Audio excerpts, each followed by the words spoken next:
Story के start में हम देखते हैं एक बंदा काफी सारे बंदे को मार कर बेहोश कर देता है और एक का गला पकड़ चुका होता है। वो बंदा खांसते हुए कहता है ये सच है, हम तो बस उन्हें बांट रहे थे क्योंकि black death sect branch manager Mister Kim के ऑर्डर थे। इससे वो बंदा उसके पेट में जबरदस्त पंचर देता है। इससे वो बंदा वहीं पे गिर कर बेहोश हो जाता है और मास्क मैन कहता है ब्लैक डेथ सेट का किम डोंग ही हुई। तभी उसे कुछ एहसास होता है, वो अपनी जगह से गायब होने लगता है क्योंकि वहाँ पे काफी सारे बंदे आके लैंड करते हैं, एक जबरदस्त एंट्री करते हैं। मुरीम पुलिस यूनिवर्सिटी सब मोर जाहियो कहती है बहुत देर हो चुकी है, तो दूसरा सीनियर जटाई पार्क कहता है ऑर्गेनाइजेशन के मेंबर के हालात को देखकर ऐसा लगता है कि गैंग के द्वारा हमला किए हुए ज्यादा समय नहीं बीता है। टीम लीडर क्या हमें उनका पीछा करना चाहिए? Murim police squad external affairs team leader Seyoung Jang कहता है कोई जरूरत नहीं है समय की बर्बादी होगी, उससे पहले से ही पता था कि हम आ रहे हैं और उन्होंने पहले से ही भागने का रास्ता जरूर ढूंढ रखा होगा। अभी एक और लेडी आते हुए कहती है टीम लीडर ये सब मोर वो एक किम होती है जो कहती है वेयर हाउस इन बॉक्सों से भरा हुआ है। टीम लीडर सियोंग देखते हुए कहता है ये क्या ये फिर से पैम है? जियो हैरान से कहती है पैम। सियोंग कहता है ये तुम्हारा पहला केस है ना? ये एक ऐसी ड्रग है जो इटर्नल एनर्जी को बढ़ाता है। हाल ही में ही मुरीम को लोग इनका यूज अपराध करने में कर रहे हैं जिससे मुरीम की व्यवस्था खतरे में पड़ गई है। जियो कहती है क्राइम हमें उन्हें जड़ से उखाड़ फेंकना होगा। जीताई कहता टीम लीडर जिस तरह इनके एनर्जी के सेंटर को डिस्ट्रॉय किया गया है इसके आधार पर मुझे लगता है कि ये वही क्रिमिनल है जिसने ये सब किया है। बॉय कहती क्या ये ड्रग्स के बंटवारे को लेकर ब्लैक डेथ सेक्ट का अंदर का आपसी झगड़ा हो सकता है? टीम लीडर सियोंग कहता मुझे लगता है कि ऐसा हो सकता है। ठीक है मैं हेडक्वार्टर में इसकी जानकारी देने के बाद तुरंत ही वापस आऊंगा। इस बीच जगह की जांच करो और जितना भी पीम मिले सबको जब्त कर लो। वो सभी कहते हैं यस सर। वो सभी सारे पीम को जब्त करने लगते हैं। जिताई कहता क्या तुम्हें न्यू स्टूडेंट की ओरिएंटेशन में नहीं जाना है? बॉय कहती आज ही तो है ना? जियो कहती मुझे इसमें कोई भी दिलचस्पी नहीं है। बॉय कहती क्या तुमने सुना है कि टीम लीडर का छोटा भाई आज से स्कूल जाना शुरू कर रहा है? वो मशहूर मार्शल आर्ट जीनियस हाक यू जांग है। जियो कहती वो मार्शल आर्ट का जीनियस सिर्फ दूसरे नंबर पर है। सबसे ज्यादा स्कोर लाने वाला शख्स एक अनजान डोजो से है। वो उसे टीज करते हुए कहती क्या तुमने ये नहीं कहा था कि तुम्हें इसमें कोई भी दिलचस्पी नहीं है? जियो कहती है चुप रहो, मैं तो बस इस बात से हैरान हूँ कि एक देहाती लड़का टॉप स्कोर पर है। वो कहती है टॉप स्कोर का नाम क्या है? इससे जीवन सोचने लगती है। फिर दूसरी तरफ कोई कहता तेहुन कैंग और यही हमारा एमसी होता है। हम वहाँ पे एक बंदे को देखते हैं जो कहता है मैंने तुमसे पूछा कि तुम इस साल के टॉप स्कोर तेहुन कैंग है। तेहुन कहता मुझे पहचानने के लिए थैंक्स, मैं तेहुन कॉन्ग हूँ 34वें कोहोर्ट के टॉप स्कोर। वो बंदा कहता क्या ऐसा है और पावर अप करते हुए कहता तुम, और तेहुन पे अटैक कर देता लेकिन तेहुन उसके हाथ को पकड़ लेता और हैंड शेक करने लगता जिससे वो बंदा भी हैरान रह जाता है। उस बंदे को इससे कुछ समझ में नहीं आता कि अभी हुआ क्या, लेकिन हमारे तेहुन मुस्कुराते हुए कहता है मैंने लेफ्ट हैंड से हाथ मिलाया लेकिन इसमें कोई बात नहीं है ना? तुमसे मिलकर अच्छा लगा, तुम्हारा नाम क्या है? वो बंदा कहता गिजियोक ली और अपने मन में कहता है इसका महीने ने मेरे अचानक हमले को ऐसे टाल दिया जैसे कुछ हुआ ही ना हो। तेहुन कहता मैं पहली बार सियोल आया हूँ इसलिए प्लीज मेरा अच्छा से ख्याल रखे। ली कहता अब समझ में आया तुम देहाती इलाके से आए हो, खैर इसकी चिंता मत करो। ये बहुत ही बड़ा बड़बोला होता है जो सारी जानकारी एक ही बार में तेहुन को देने लगता है जिससे तेहुन कहता ठीक है, और वो बोलना बंद ही नहीं कर रहा होता। तभी तेहुन एक तरफ देखता है यहाँ पे फर्स्ट कोहोर्ट का फोटो लगा होता है और अपने मन में कहता फादर मैं आखिरकार आपका जूनियर बन गया हूँ, मैं तुम्हें जल्दी ढूंढ लूंगा। उस बंदे से पूछता हाक्यूंग जांग, क्या हाक्यूंग जांग यहाँ है? इसे एक बंदा कहने लगता है क्या तुम्हारा मतलब हाक्यू जांग से है जो जस्टिस मुरीम फैक्शन के लीडर के दूसरे पोता है? दूसरा कहता वो मार्शल आर्ट का जीनियस है और दूसरा टॉप स्कॉलर है ना? तेहुन कहता आखिर हाक्यूंग जांग कौन है और हर कोई उसके बारे में बात क्यों कर रहा है? कुछ समय पहले ली बात छेड़ता है। इससे ली कहता क्या तुमने मुझे पहले नहीं सुना? वो जस्टिस मुरीम फैक्शन लीडर जीसेन जांग का दूसरा पोता है। सब कहते हैं कि वो जन्म से ही जीनियस है। काफी हैरान से कहता एक मिनट रुको, क्या तुमने सच में किसी को इस तरह पीटा? तभी कोई कहता मैं यहाँ हूँ, जिससे वो दोनों उधर देखते हैं। इसे तेहुन बताता वो मेरी उनसे पहली मुलाकात थी, ये एक लंबे लेकिन दुर्भाग्यपूर्ण रिश्ते की शुरुआत थी। नेक्स्ट सीन में एक कार जा रहा था और एक बंदा कहता पिम के बारे में क्या? इसे दूसरा बंदा कहता अच्छा हाँ, और वो पिम को दिखाते हुए कहता जो पहले बातें गई थी उनमें बहुत सारी साइड इफेक्ट थी लेकिन इस बार वाली अलग लग रही है। हालांकि अभी इनकी जांच नहीं हुई है लेकिन लोग कहते हैं कि मार्शल आर्ट की पावर को बढ़ा देती है। इसे वो बंदा पिम को देखते हुए कहता अच्छा, अपने मन में कहता इस सिचुएशन में मुझे ब्रांच मैनेजर से बात करनी चाहिए इसके लिए डिप्लोमेंट के बारे में। इसे मास्क मैन कहता थैंक यू सर। वो एक बिल्डिंग के टॉप से नीचे ही देख रहा होता है जहाँ पे एक बंदा जो तो ग्रीटिंग कर रहा होता है। वो बंदा गाड़ी को जाते हुए देख रहा था, साथ ही मास्क मैन भी उसे देख रहा होता है। फिर वो बिल्डिंग से जंप करते हुए नीचे को आने लगता है। हम ब्रांच के अंदर का सीन देखते और एक बंदा कहता है मैंने सुना है कि ब्रांच मैनेजर इस बार एक बड़ा मामला को सुलझाने में कामयाब रहे। दूसरा कहता तुम रीडेवलपमेंट केस के बारे में बात कर रहे हो, है ना। अभी मास्कमैन अंदर को एंट्री करता जिससे उन दोनों का ध्यान भी उस पर जाता है और उन दोनों पे अटैक कर देता, जिसमें से एक बंदा तो बचने में कामयाब हो जाता है लेकिन दूसरा बंदा हिट होता है। दूसरा बंदा आगे बढ़ते हुए कहता तुम कौन हो। उसके पास पहुंचते हुए उसे किक मारने के लिए तैयार रहता है लेकिन मास्कमैन काफी इजीली उसके किक को रोक लेता है और अपने हाथ को आगे बढ़ाते हुए उसके चेहरे को पकड़ लेता है, फिर इसको घुमाते हुए जमीन पे पटक देता है। इससे वहाँ भी और भी मेंबर आ जाते हैं जो कहते क्या चल रहा है। तो वो सभी आगे बढ़ने लगते और कहते घुसपैठिया तुम कौन हो। मास्कमैन उसे देख रहा था तभी उसके सामने पहुंच जाता है, जिससे वो बंदा भी हैरान रह जाता है और मास्कमैन अपने घुटने को उसके चेहरे पे धे मारता है। इससे वो बंदा वहीं पे नॉक आउट हो जाता है और दूसरी तरफ बढ़ता है, जाके दूसरे और तीसरे को भी एक साथ किक जड़ देता है, जिससे एक बंदा कहता निकम्मे बच्चे, और आगे बढ़ते हुए कहता मैं तुम्हारी रीढ़ की हड्डी तोड़ दूंगा। लेकिन मास्कमैन काफी इजीली उसके अटैक से बच जाता है, फिर काफी स्पीड से आगे बढ़ते उसके हाथ को जाके पकड़ लेता है, पीछे से आगे को आते हुए अपने घुटने में उसके चेहरे को धे मारता है। इसे वो बंदा भी कर रहा जाता है और अपने चेहरे को पकड़ लेता है, लेकिन मास्कमैन जंप करते उसे जबरदस्त किक जड़ देता है। इसे वो काफी दूर जाके गिरता है, फिर उसे ही घूर के देख रहा होता है। तभी हम देखते हैं कुछ बंदे एक बंदे को बुली कर रहे होते हैं। एक बंदा बोर्ड होते हुए अपने चेयर पे बैठा होता है। मास्कमैन उन सभी को देखता है, उनमें से एक कहता है तुम अकेले हो, मैं सोच रहा था कि इतना शोर क्यों हो रहा है। दूसरा कहता है ये मास्क क्यों पहना है, क्या तुम किसी सुपर हीरो का खरीदार निभा रहे हो। ये ब्लैक डेथ सेक्ट का branch manager Kim Dong you होता है और फोन पे बात करते हुए कहता है ये कुछ खास नहीं है, रीडेवलपमेंट केस के बारे में है। एक बंदा अटैक करते हुए कहता है तुम्हें क्या लगता है हम कहाँ हैं, लेकिन मास्कमैन उसके अटैक से बच जाता है। आगे बढ़ते हुए जबरदस्त अटैक करता है, एक ही अटैक में वो बंदा नॉक आउट हो जाता है, जिससे वो दोनों बंदे भी हैरान होते हैं और मास्कमैन पे अटैक करने के लिए आगे बढ़ते और कहते तुम कौन हो। लेकिन मास्कमैन पहले वाले के अटैक से बचते हुए उसे किक जड़ देता है, इससे वो बंदा वहीं पे गिर जाता है। दूसरा बंदा चीखते हुए अटैक करने के लिए तैयार रहता है, लेकिन मास्कमैन भी अटैक करने के लिए तैयार रहता है और हम देखते हैं मास्कमैन का अटैक उस बंदे से हिट होता है। डोंग हुई कहता है मैनेजर प्लीज मुझे एक पल के लिए जाने दीजिए, लेकिन वो बंदा जाके मैनेजर के सीट पर गिरता है। मैनेजर भी जंप करते हुए आके लैंड करता कहता तुम कौन हो, तुम कहाँ से आए हो। मास्कमैन कहता ब्लैक सेट ब्रांच मैनेजर किम डोंग भाई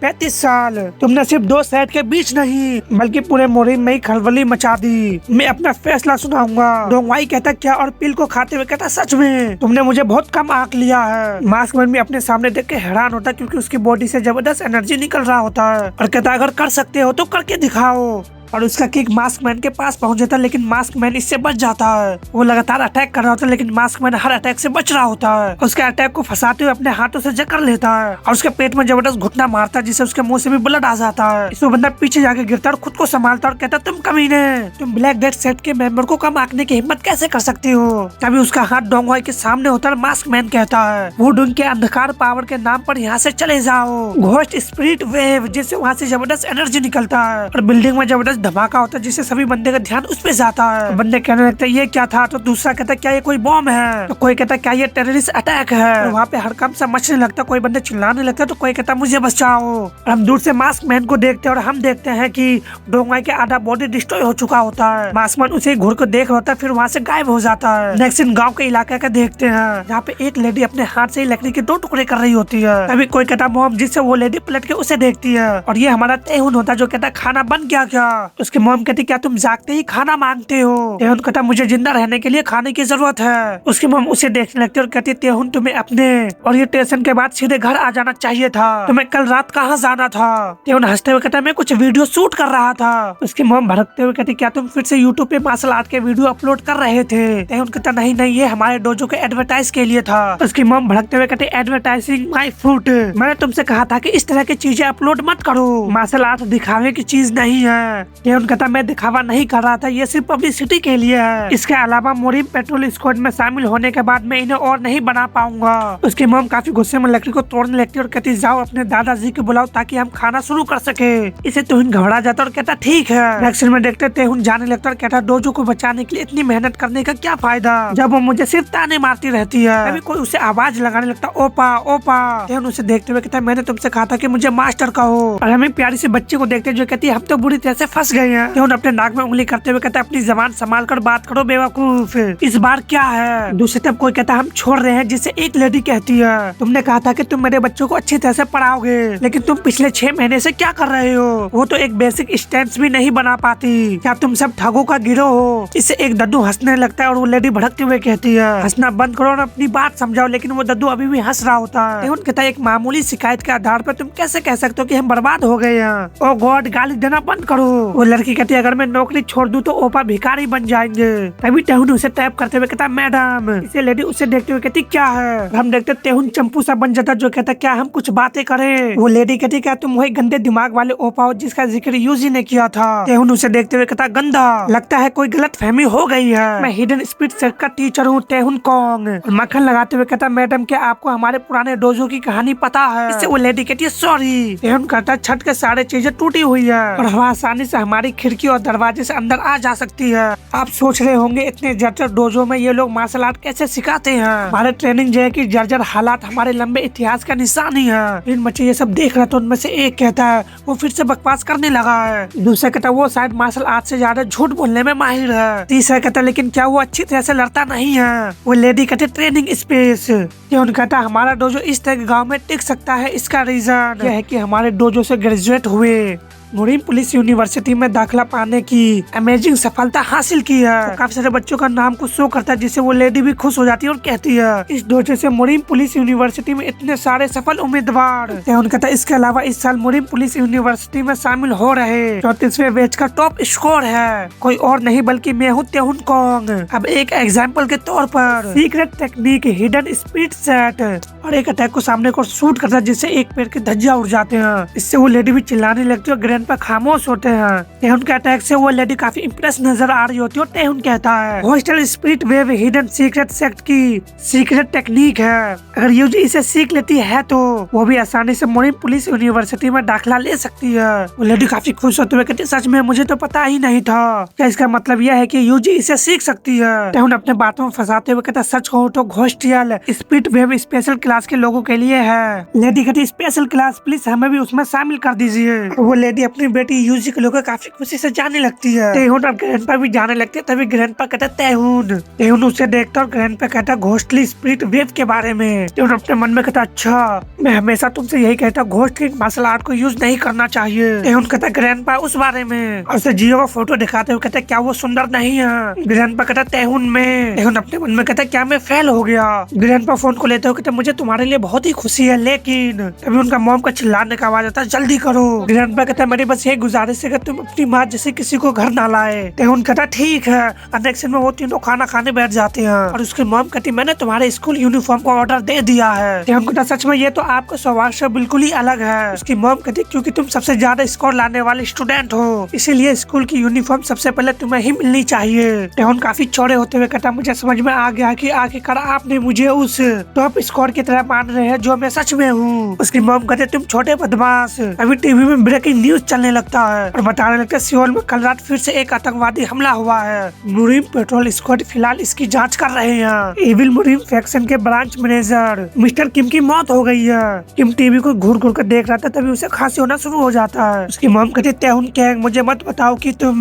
तेहुन भी अपनी मॉम को देखता और कहता है मॉम। तभी कोई डोर को रिंग करता है। इसे तेहुन उठते हुए कहता मैं आ रहा हूँ और वहाँ से जाते हुए कहता है इस बारे में बाद में बात करेंगे मॉम। हम देखते बाहर दो पुलिस वाले होते उसमें से एक कहता है क्या तुम तेहुन कैंग हो। तेहुन अपने आप से कहता पुलिस यहाँ क्या कर रही है। उनसे कहता हाँ। पुलिस वाला कहता मुझे माफ कर देना लेकिन तुम्हें हमारे साथ पुलिस स्टेशन चलना होगा। तेहुन कहता मैं क्यों। पुलिस वाला कहता तुम कल रात के आतंकी घटना के प्राइम सस्पेक्ट हो। तेहुन कहता तुम किस बारे में बात कर रहे हो। पुलिस वाला कहता हम स्टेशन में इस बात पे आराम से बातचीत करेंगे। मुझे माफ करना मिस्टर गैंग लेकिन हमें आपके यूट्यूब वीडियो से एक सूचना मिली है। ये सिर्फ हमारी जानकारी के लिए जांच है इसमें ज्यादा समय नहीं लगेगा। पुलिस वाले गर्दन को दबोच लेती है और कहती है तुम लोग कौन हो। पुलिस वाला कराने लगता है। तेहुन कहता मॉम आपने कब। रुको वो पुलिस ऑफिसर है वो मुझसे कुछ सवाल पूछने आए थे।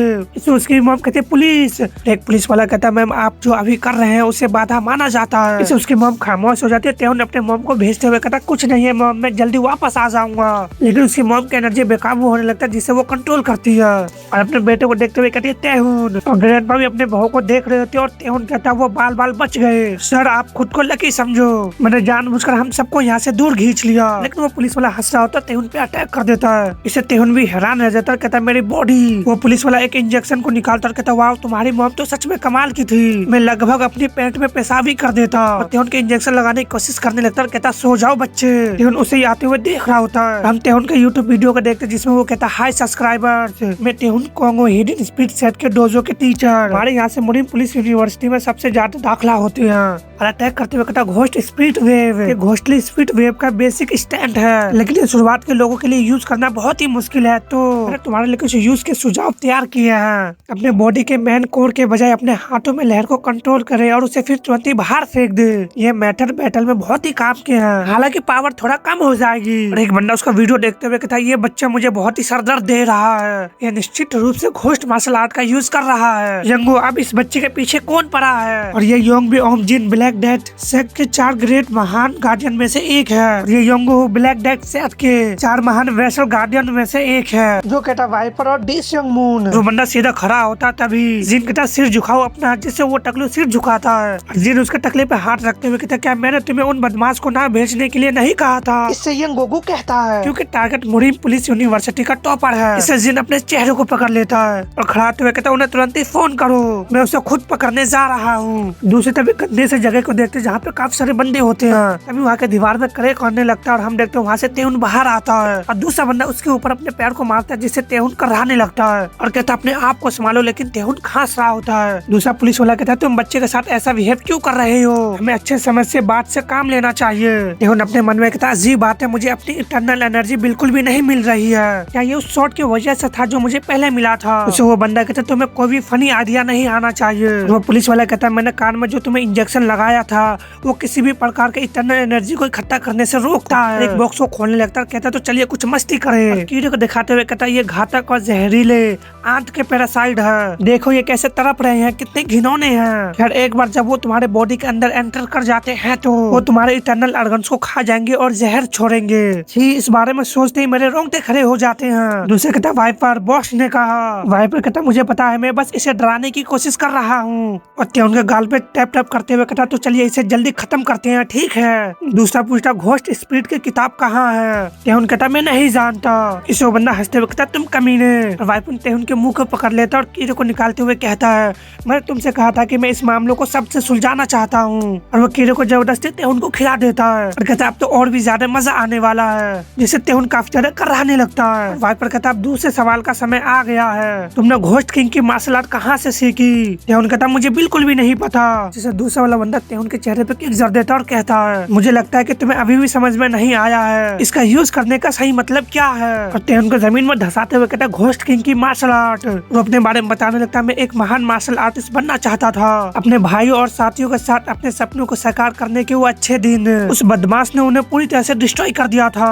घोस्ट किंग ने बिना किसी रीजन के मेरे भाइयों और साथियों को नरसंहार किया। उसने जितने भी रास्ते अपनाए खून और मांस से सने हुए थे।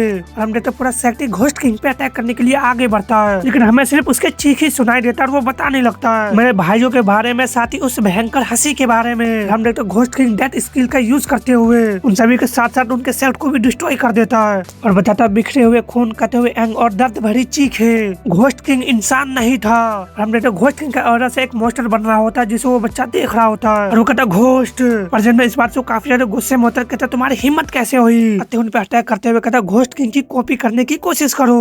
उनका काफी ज्यादा हालत खराब हो जाता है। अभी वाइपर कहता डेसयोंग मून, क्या तुम बॉस की कही बातें भूल गए? डेसयोंग काफी ज्यादा हाफ रहा था, कहता मुझे माफ करना, बस बात यह है कि जब मैं उस दिन हुई घटना के बारे में सोचता हूँ। वाइपर कहता ठीक है, मैं समझता हूँ कि तुम कैसा महसूस कर रहे हो। इसे देखो, क्या बॉस इसे इस हालात में पहचान भी पाएगा? अभी उन्हें एहसास होता क्योंकि तेहुन के बॉडी से रेड एनर्जी निकलना शुरू हो जाता है और वो कहता है क्या तुम लोगों ने मुझे पीटना बंद कर दिया? उनके बॉडी से जबरदस्त एनर्जी निकल रहा होता है जिससे डेसयोंग भी उसे देखता है। वाइपर कहता वाओ तुम तो बहुत स्ट्रॉन्ग हो, उस जानलेवा पैरासाइट को निकलने के बाद भी तुम खड़े हो सकते हो। तेहुन अपने आप को देखते हुए कहता क्या इंजेक्शन लगाने से मेरी इंटरनल एनर्जी बिखर गई? तभी तेहुन को झटका लगता है, कराते हुए अपने घुटने पे आ जाता है। इससे वाइपर कहता है अब जाकर बात बनी, उस जानलेवा पैरासाइट को निकलने के बाद तुम ठीक से कैसे हो सकते हो? तेहुन अपने मन में कहता है मेरी पूरी बॉडी जल रही है, कोई और रास्ता नहीं है। अपने पेट पे फिंगर को मारते हुए कहता है ये सिर्फ टेम्पररी उपाय है, लेकिन मुझे मुझे अपनी बची हुई एनर्जी को इकट्ठा करने की जरूरत है और मैं सिर्फ अपनी एक्सटर्नल एनर्जी से लड़ूंगा। ड्यूसुंग भी लड़ने के लिए तैयार रहता है, कहता मुझे मानना पड़ेगा कि तुम लड़ाकू हो, लेकिन एक ऐसा बदमाश जो अपनी इंटरनल एनर्जी का भी यूज नहीं कर सकता वो क्या कर सकता है। लेकिन तेहन उसके पास पहुंचते उसके फेस में जबरदस्त पंचर देता है। इसको काफी स्पीड से जाकर दीवार से टकराता है और दीवार को तोड़ते हुए काफी दूर की ओर जाता है। इससे वाइपर भी घबराने लगता है और अपने मन में कहता है उसने एक ही हमले में ड्यूसुन को पछाड़ दिया, ये ऐसा कैसे कर सकता है। बाकी सभी बंदे उसे उठाने लगते कहते ड्यूसुन क्या तुम ठीक हो। आगे बढ़ते हुए कहते तुमने ड्यूसुन के साथ ऐसा करने की हिम्मत कैसे की, उसे मार डालो। लेकिन तेहन भी लड़ने के लिए तैयार है तो उनमें से एक को पंचर देता है तो दूसरे को किक। तेहन अपने आप को संभालता और एक बंदा अटैक करते हुए कहता है तुम मारा पीटा बदमाश क्या कर सकते हो। लेकिन तेहन उसे पंच करते हुए दूसरे को किक मारता है और जंप करते हुए तीसरे को भी किक कर देता है। इससे मोटे वाला अटैक करने के लिए तैयार है तो कहता है यार इससे तो गुदगुदी होती है और वो तेहन के पीठ पे उससे अटैक कर देता है जिससे वो डंडा भी टूट जाता है। तेहन इससे करा जाता है, उसे घूर कर देखते जिससे वो बंदा भी डर जाता है। तेहन उसके फेस को पकड़ते हुए दीवार में धे मारता है, कहता है जो भी इसकी तरह बनना चाहता है मुझे आजमा के देख लो। वाइपर अपने मन में कहता हमने उसे सिर्फ इसलिए कम आका क्योंकि वो यंग है, वो सिर्फ अपनी बाहर की एनर्जी के सहारे इतने देर तक कैसे टिक सकता है। लेकिन ये पैरासाइट जानलेवा, इसमें से एक भी काफी है, वो जल्दी अपने लिमिट तक पहुंच जाएगा।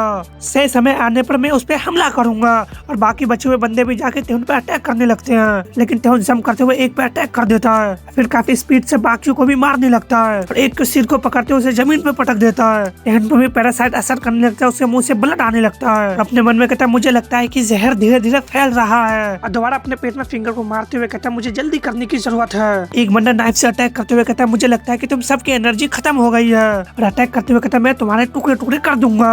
लेकिन तेहन उसके हाथ को पकड़ते हुए गर्दन को भी पकड़ लेता है और उसके पेट में जबरदस्त किक जड़ देता है। एक और बंदा अटैक करते हुए कहता है मर जाओ, लेकिन तेहन काफी स्पीड से झुकते हुए उसके घुटने पे अटैक कर देता है, फिर उसके फेस पे पंच जड़ देता है। एक और अटैक तेहन के काफी पास पहुंच जाता है, लेकिन तेहन उससे बाल बाल बच जाता है, जंप करते हुए उस पर अटैक कर देता है। इससे वो बंदा जाकर जमीन पे गिरता है, जमीन में भी दरार आने लगती है। सभी को खत्म करने के बाद अपने आप को पिलर के सहारे टेक लगाता कहता सब खत्म हुआ। लेकिन तभी वाइपर पीछे से तेहन पे अटैक कर देता है जिससे तेहन कराने लगता है और वाइपर कहता है वाह तुम तो सच में एक बेहतरीन फाइटर हो, तुम मरीन पुलिस यूनिवर्सिटी में टॉप स्कोर लाने वाले स्टूडेंट हो, है ना।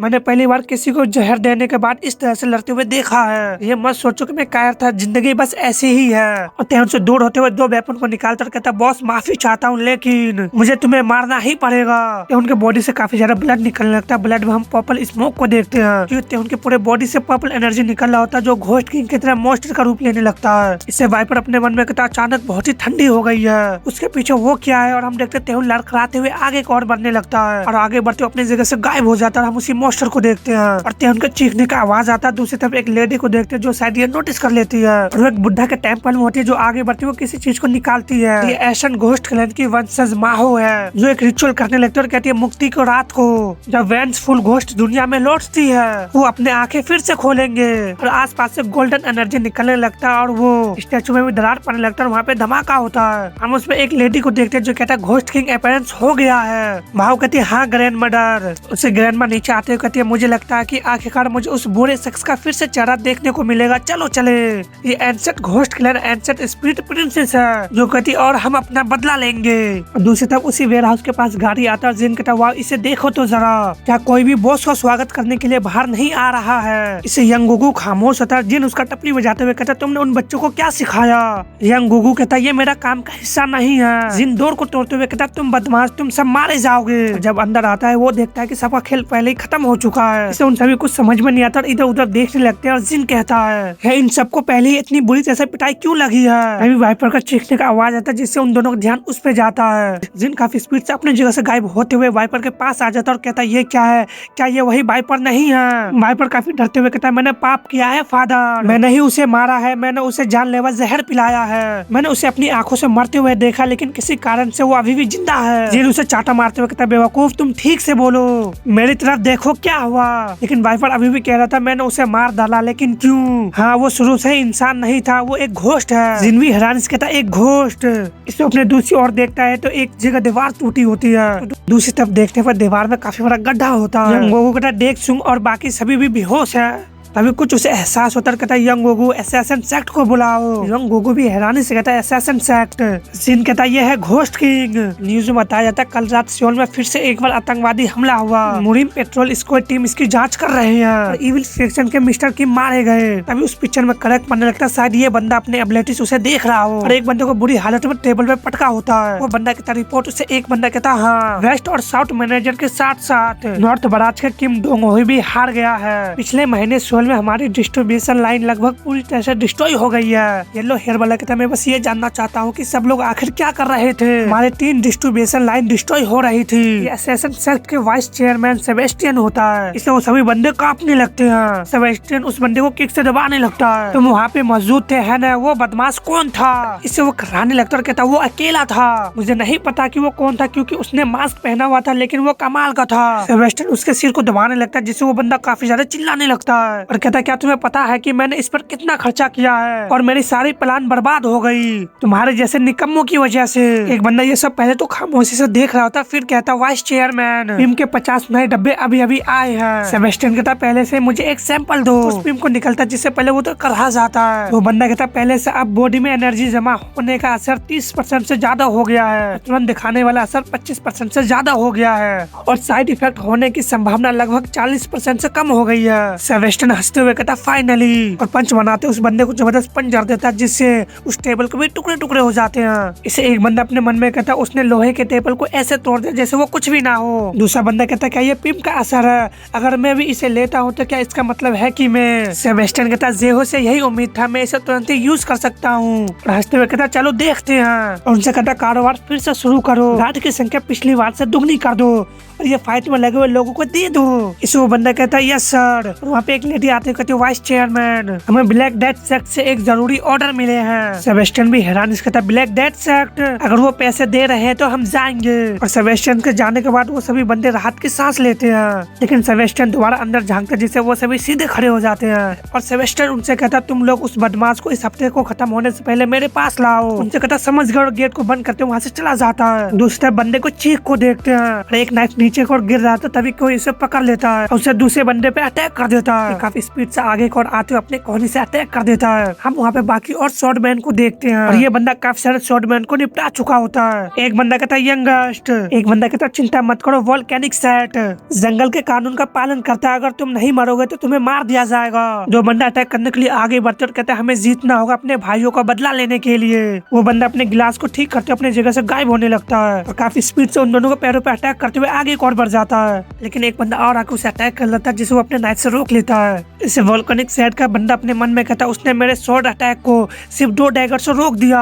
डैगर वाला बंदा पीछे को हो जाता है, लेकिन शॉर्टमैन आगे बढ़ते उस पर अटैक कर देता है जिससे वो बंदा बच जाता है और उसका शॉर्ट पे अपने किक मारते हुए पीछे को जंप करता है और अपने डैगर को उसके सिर के पार कर देता है और उसे वहीं पे जान से मार देता है। अपने डैगर को पीछे रखता है तभी वहाँ पे गाना बजने लगता है जिससे वो कॉल को पिक करते हुए कहता है हेलो। और ये स्पेशल ग्रेड असैसिन हाक सोन होता है जो कहता है मुरीम पुलिस यूनिवर्सिटी का टॉप स्कॉलर कौन है, लगता है अब मजा आने वाला है। नेक्स्ट सीन में अंडरग्राउंड सीढ़ी को देखते हैं जहाँ से एक लेडी नीचे को जा रही होती है तो अपने आंखों को बंद कर लेते और हम देखते हैं ग्रैंडपा तेहुन को उठा के ला रहा होता है। वो कहती है फादर, और ये तेहुन के मॉम होती है जो कहती है ये सब कैसे हुआ। ग्रैंडपा कहता है मुझे माफ कर दो मुझे देर हो गई। उसकी मॉम तेहुन को उठाते हुए कहते तेहुन उठ जाओ। तेहुन तेहुन और ग्रैंडपा कहते हैं जब तक मैं पहुंचा तब तक उसकी सील थोड़ी टूट चुकी थी, मैंने उसे ठीक करने की पूरी कोशिश की लेकिन उसे अभी भी इलाज की जरूरत है। उसकी मॉम कहती नहीं नहीं, और वो रोने लगते और ग्रैंडपा कहते हैं अगर पॉइजन और ज्यादा खून बहने की वजह से घोस्ट किंग की सील टूट जाए तो मैं ज्यादा हैरान नहीं हूँगा, हमें इसे जल्दी फिर से सील करना होगा। जब हम सील का काम पूरा कर लेंगे तो तुम्हें इसे लेकर भाग जाना होगा, एसन स्पीड प्रिंसेस आएगी। मॉम भी हैरान से कहती एसन स्पीड प्रिंसेस। ग्रैंडपा कहते हाँ जब तेहुन की सील हटी तो उसने भी घोस्ट किंग की एनर्जी को महसूस जरूर किया होगा। उसकी मॉम कहते लेकिन तेहुन फादर आपका क्या होगा। ग्रैंडपा कहते मेरे बारे में चिंता मत करो, इस गड़बड़ी के लिए मैं जिम्मेदार हूँ, मुझे अपना शुरू किया हुआ काम पूरा करना ही होगा।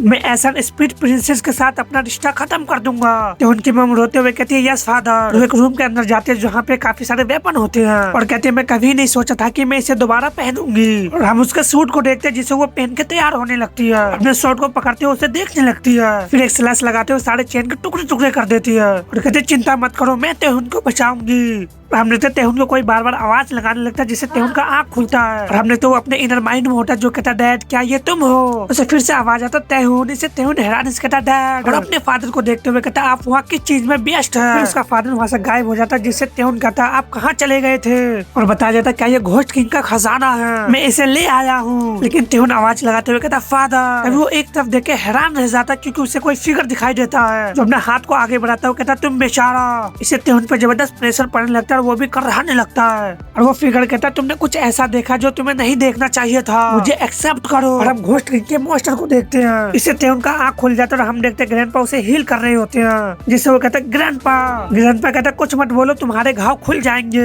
तेहुन पहले तो खामोश हो जाता फिर कहता ग्रैंडपा मुझे लगता है कि मैंने सपने में अपने फादर को देखा।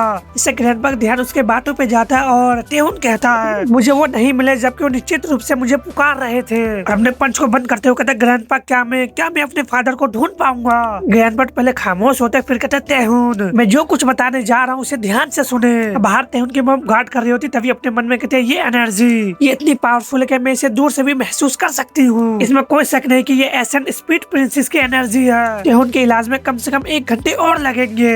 इसी तरह चलता रहा तो हमारे पास ज्यादा समय नहीं होगा। अगर ऐसा है तो हमें तभी उसको झटका लगता है कहती असैसिन अपने शॉट को निकालते हुए उसके अटैक को रोकती है। हाक्सन पीछे और जाके लैंड करता है लेकिन मॉम दोबारा अटैक करने के लिए आगे बढ़ते हैं। लेकिन हाक्सन काफी इजीली उसके अटैक से बच जाता है और हंस रहा होता है। मॉम अपने मन में कहती है मेरे कपड़े उसकी स्पीड कोई मजाक नहीं है, क्या उसे बस हल्की से चोट लगी है, लगता है मेरी प्रैक्टिस छूट गई है। हाक्सन पीछे और हो जाता है, वो दोनों लड़ने के लिए तैयार रहते हैं और हाक्सन कहता है मैं काफी हैरान हूँ कि जब मैंने अपनी एनर्जी को पूरी तरह से दबा रखा था तभी तुमने मुझे नोटिस कर लिया। तुम जैसे मास्टर गांव के इलाके में क्या कर रहे हैं। लेकिन मॉम उस एनर्जी को फील करते हुए कहते हैं एनर्जी का स्रोत नजदीक आ रही है, ये टेरिफाइंग स्पीड है, मुझे इसे तुरंत खत्म करना होगा। हॉक्सन इससे भड़क जाता है कहता तुम्हारी हिम्मत कैसे हुई अपने ओपोनेंट से नजर हटाने की जो तुम्हारे ठीक सामने खड़ा है। तुम ये कह रहे हो कि एनर्जी मुझसे ज्यादा जरूरी है। आगे बढ़ते हुए कहता तुम मेरी प्राइड को ठेस पहुँचा रहे हो। और वो लगातार मॉम पे अटैक करने लगता है लेकिन वो काफी इजिली बच रही होती है। तभी मॉम काफी स्पीड से उस पर अटैक कर देते हैं जिससे हाक्सन भी बच जाता है और अटैक करते हुए कहता मारो और अपने शॉट को उसके सिर में मारता है। और काफी हैरानी से कहता क्या ये सिर्फ उसकी कैप है, क्योंकि मॉम काफी स्पीड से ऊपर की ओर जंप करते हुए उसके कंधे पे स्लैश लगाती है। इससे हॉक्सन अपने मन में कहता उसने टोपी को चारा बनाया। मॉम भी उसी देख रहे थे और हॉक्सन कराने लगता है और अपने मन में कहता अगर थोड़ा और गहरा होता तो मेरा हाथ कट जाता, वो कितनी पावरफुल मास्टर है। लेकिन मॉम अपने मन में कहते ऐसा स्पीड प्रिंसेस पास आ रही है, अगर ये परेशान करने वाला मक्खी नहीं होता तो। हॉक्सन कहता ऐसा लगता है कि मैंने किसी मास्टर को पहचाना ही नहीं। और पिल को निकलते हुए कहता मैं हक का बेटा हूँ, डीमन ऑफ डेथ, मैं आपसे पूरी ताकत लगा दूंगा। और उसकी बॉडी से जबरदस्त एनर्जी निकलने लगता है। इस बात से मॉम को भी झटका लगता है और हॉक्सन कहता है इसके साथ मैं आपको एक वर्दी ओपोनेंट साबित होने में कोई असर नहीं छोड़ूंगा। और वो दोनों दोबारा लड़ने के लिए तैयार रहते हैं और मॉम अपने मन में कहती है उसने क्या किया, उसकी एनर्जी अचानक ही बढ़ गई है, वो पहले से बिल्कुल अलग है, मुझे सावधान रहना होगा। हॉक्सन कहता है वो स्वॉर्ड मुझे पता था कि मैंने इसे पहले कहीं देखा है, ये वोंगडुंग की स्वॉर्ड है, शैडो स्टीम स्वॉर्ड। मेरे सेक्ट लीडर ने एक बार मुझे वोंगडुंग की लेडी से सावधान रहने के लिए कहा था। शैडो स्टीम स्वॉर्ड का धारक कौन है? कहा जाता था कि वो जस्टिस मुरीम फैक्शन से थे, फिर भी उसकी स्वॉर्डमैनशिप इविल मुरीम फैक्शन से ज्यादा वायलेंस थी और उसने इविल मुरीम फैक्शन के डेड बॉडी का पहाड़ खड़ा कर दिया।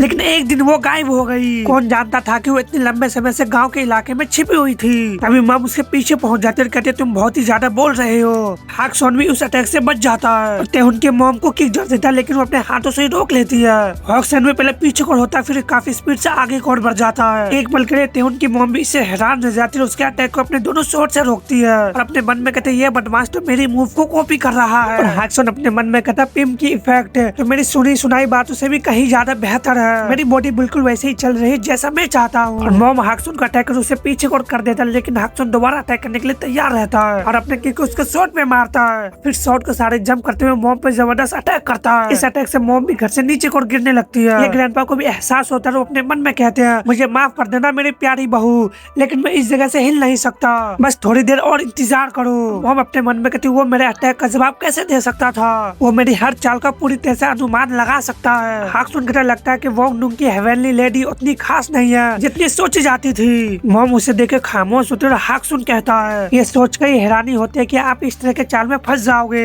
रिटायर होने के बाद क्या तुम्हें जंग लग गया है? सीधे शब्दों में कहूँ तो मेरे सामने तुम्हारी कोई उम्मीद नहीं है। मॉम दोबारा खड़ी होने लगती है और कहती है, क्या इस जनरेशन के खिलाड़ी एक ही हमले में मैच खत्म कर देते हैं? महज किस्मत से मिली सफलता पे घमंड मत करो। अब मैं पूरी तरह से तैयार हूँ, मेरे पास आओ। और हॉक्सन भी कहता है, जरूर। जब आप मौत के करीब होंगे तब आपको एहसास होगा कि आप अतीत के नशे में कितने चूर हैं। और अटैक करते हुए कहता है, तुम्हारे जैसे एंटीक को तो बस मर जाना चाहिए। Lady of Wudang. मॉम भी उसे आते हुए देख रही हो तो उसके अटैक से काफी इजीली बच जाती है। फिर आगे बढ़ते हुए उस पर अटैक कर देते हैं, लेकिन हॉक्सन भी उस अटैक से बच जाता है और अपने डैगर से जमीन में पकड़ बनाते हुए मॉम पे अटैक कर देता है। मॉम अपने मन में कहती है, मुझे यकीन नहीं हो रहा कि उसने इतने मामूली हमले से मुझे घायल कर दिया। मैं ये मानना नहीं चाहती, लेकिन मुझे लगता है कि मैंने अपने शॉट का यूज किए हुए बहुत समय हो गया है। हॉक्सन भी अपने मन में कहता है, क्या मैंने उसे कम आका उसकी किस्मत अच्छी लग रही है, लेकिन इससे क्या ही फर्क पड़ता है। मैं उसके हर चाल को समझ सकता हूँ। हमारे बीच की दूरी होते वो दौड़कर मुझ पे हमला कर देगी या कुछ चाकू मार देगी। नॉर्मली तौर पे मैं इससे मुश्किल से ही बच पाता,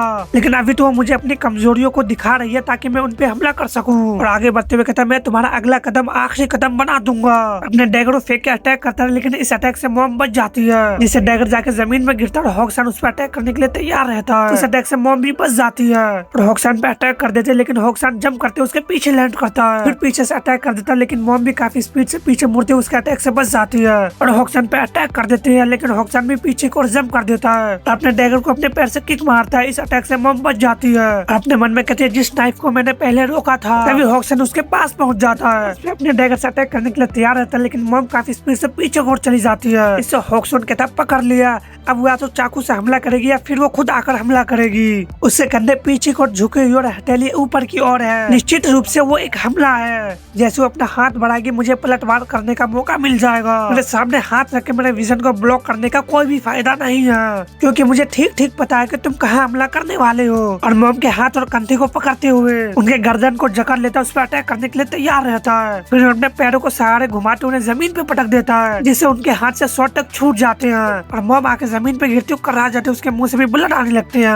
और मॉम को गले को पकड़ते हुए कहती, वुडांग की लेडी मेरे हाथों ही मरेगी। अपने नाइफ से अटैक करते हुए कहता, मर जाओ। अभी मॉम भी किसी चीज को नोटिस करती है और हॉक्सन पे अटैक हो जाता है। इससे मॉम भी हैरान हो जाते है, अपने गले को पकड़कर काफी ज्यादा हाफने लगती है। इस अटैक से हॉक्सन पीछे को घसीटने लगता है, अपने मन में कहता है, ये क्या है? ये तो इनक्रेडिबल एनर्जी अटैक था। कौन था? क्योंकि वहाँ पे एसन स्पीड प्रिंसेस पहुँच जाती है, जो कहती है, तुम्हारे जैसे बच्चे को तो अपना मुंह बंद रखना चाहिए, तुम्हें अपनी हद में रहना चाहिए। पंच बंद करते उसके बॉडी को अपने हाथों से जकड़ लेती है। इससे हॉक्सन भी अपने मन में कहता है, ये तो टेलीकिनेसिस है। वहाँ पे ग्रैंडमा लेडी पहुँच जाती है, जो कहती है, अपने सिचुएशन पे गौर करे, तुम कैसी हो डॉटर इन लो। और अपने बहू को ही देख रही होती है, जिससे मॉम अपने मन में कहती है, एसन स्पीड प्रिंसेस अपने हाथों को ऊपर करते हुए कहती है, ये तेज रोशनी किस बात की है? इससे मॉम की बॉडी हवा में आ जाता है, वो कराहने लगती है। और प्रिंसेस मॉम को पकड़ते हुए कहती है, इतने लंबे समय के बाद तुम्हें अपने मदर इन लॉ का ग्रीटिंग करना चाहिए था, है ना? मॉम कहते, तुम मेरे मदर इन लॉ नहीं हो। ऐसा लगता है कि तुमने धोखा देने के लिए अपनी आदतों को अभी तक से नहीं सुधारे हो। प्रिंसेस कहती है, तुम्हारा रवैया अभी भी पहले जैसा है, लेकिन इसलिए मैं तुम्हें पसंद करती हूँ। एक दिन तुम अपनी मर्जी से मुझे अपनी सास कहोगी। हॉक्सन भी दर्द से खांसने लगता है। बंधन टूट गया, वो भयानक इटर्नल एनर्जी क्या? बंधन टूट गया, वो भयानक इटर्नल एनर्जी क्या थी? वो मेरे कल्पना से कहीं बड़ी मास्टर है, मैं उसके सामने टिक भी नहीं सकता, मुझे यहाँ से निकलना होगा। जब उसे कुछ एहसास होता है, वो चार पिम को निकालते हुए कहता है, बिल्कुल सही। इसके साथ में वो दोनों भी उसके बढ़ रहे एनर्जी को देख रहे होते हैं। हॉक्सन कराहने लगता है, उसके बॉडी से रेड एनर्जी निकलने लगता है। इससे वो लेडी कहती, ग्रैंड मदर। और प्रिंसेस कहती है, मुझे पता है उसके साथ क्या हुआ है, उसका बॉडी इम्प्योर एनर्जी से भरा हुआ है। हॉक्सन कहता है, इसके साथ मैं आसानी से हरा सकता हूँ तुम्हारे जैसे किसी शख्स को। प्रिंसेस मॉम को फेंक देती है और कहती है, क्या? हॉक्सन कहता है, मैं डीमन ऑफ डेड हॉक्सन हूँ, मैं तुम्हें मार डालूंगा। लेकिन ग्रैंडमा उसे जाकर चाटा मारती है, जिससे वो एक ही चाटे में दीवार को तोड़ते हुए काफी दूर जाके गिरता है और चाटा का उस दीवार में निशान तक बन जाता है। एक ही चाटे में उसके बॉडी हिलने लायक भी नहीं बचता। और ग्रैंड मदर कहती है, तुम चाहे जितने भी रेंगने वाले कोशिश करो, तुम कभी भी इस बुरी औरत के हाथ जितना भी स्ट्रॉन्ग नहीं हो पाओगे। जब तुम जागोगे तो तुम्हें अच्छा महसूस होगा। ये मेरी हाथों की पावर है। मॉम अपने मन में कहती इतनी पावर, एसन स्पीड प्रिंसेस तुम कितनी ज्यादा पावरफुल हो गई हो। तभी ग्रैंडपा बाहर आते और हंसते हुए कहते तुम हमेशा की तरह एग्रेसिव हो। इसे उन दोनों का ध्यान भी उस पर जाता और ग्रैंडपा कहता है मुझे लगा था कि समय बीतने के साथ साथ तुम और भी ज्यादा शर्मीली हो जाओगी। प्रिंसेस कहती है तुम, लेकिन ग्रैंडपा कहता थैंक यू, जिससे वो भी हैरान रह जाती है। ग्रैंडपा कहता तुम जानबूझकर अपनी एनर्जी दिखाते हुए यहाँ आए थे, इसका मतलब था कि तुमने मुझे भागने का मौका दिया था, है ना। प्रिंसेस कहती है हाँ, आपने वो मौका गवा दिया। इससे मुझे पता चलता है कि तुम मरने के लिए तैयार हो। हमारा दुर्भाग्यपूर्ण रिश्ता आज खत्म होता है। ग्रैंडपा कहता है हालांकि तुम्हारा मिजाज जरा भी नहीं बदला है, तुम बदसूरत क्यों हो गई हो। इससे प्रिंसेस काफी ज्यादा गुस्सा हो जाती है और अटैक बनाते हुए कहती तुम्हारा वो घटिया मुंह, तुम्हें क्या लगता है कि इसमें किसकी गलती है। ग्रैंडपा भी एक अटैक बनाते उन दोनों को पंजे आपस में टकराते हैं। उन दोनों को पंजे टकराने से वहाँ से जबरदस्त एनर्जी वेव निकलती है। दोनों पावर स्ट्रगल चालू हो जाते हैं। ग्रैंडपा कहते हैं उफ, क्या तुमने घोस्ट किंग की कहानियाँ सुनी है। सुना है कि बहुत ज्यादा इटर्नल एनर्जी पाने से चेहरा बदल जाता है, शायद इसी वजह से तुम और भी ज्यादा बदसूरत हो गई हो। प्रिंसेस चिढ़ते हुए कहती अपना मुंह बंद करो और वो दोनों एनर्जी वेव से खुद को बचा रहे होते हैं। मॉम अपने मन में कहती है फादर को पीछे धकेला जा रहा है, वो हार रहे हैं, मुझे उसकी मदद करनी ही होगी। तो वो लड़की मॉम के कंधे पे हाथ रखती है, जिससे मॉम उसे देखते और वो लड़की कहती है मेरे पीछे आओ। और दूसरी तरफ देखते थे उनको होश आने लगता है और हाफने लगता है। मॉम वहाँ पे आते हुए कहती है तेहुन। तभी लड़के का ध्यान भी उस पर जाता है और मॉम कहती है मुझे इसे किसी सेफ जगह पे ले जाना होगा। तभी वो लड़के काफी स्पीड से आगे बढ़ते हुए तेहुन पे अटैक करने के लिए तैयार रहती है। इससे मॉम भी हैरान रह जाती है और चिल्लाती है तेहुन। और दूसरी तरफ देखते प्रिंसेस और ग्रैंडपा काफी स्पीड से लड़ने लगती है और प्रिंसेस एक अटैक को बनाते हुए कहती है हमारे क्लैन को डिस्ट्रॉय करने के बाद तुम इतने आराम से जिंदगी जीने के बारे में तो नहीं सोच रहे थे, है ना। ग्रैंडपा उसके अटैक से बचते हुए कहते क्या तुम्हें पहले से ये नहीं पता था, जब घोस्ट किंग मुझ पर प्रोजेक्ट कर लेते हैं तो मैं खुद पे नहीं रहता। तभी प्रिंसेस काफी सारे मलबों को टेलीकिनेसिस से कंट्रोल कर लेती है। ग्रैंडपा भी अपने मन में कहते ग्राउंड। प्रिंसेस कहती है चाहे कुछ भी हो जाए इससे ये नहीं बदलेगा कि तुमने मेरे कबीले का नरसंहार किया।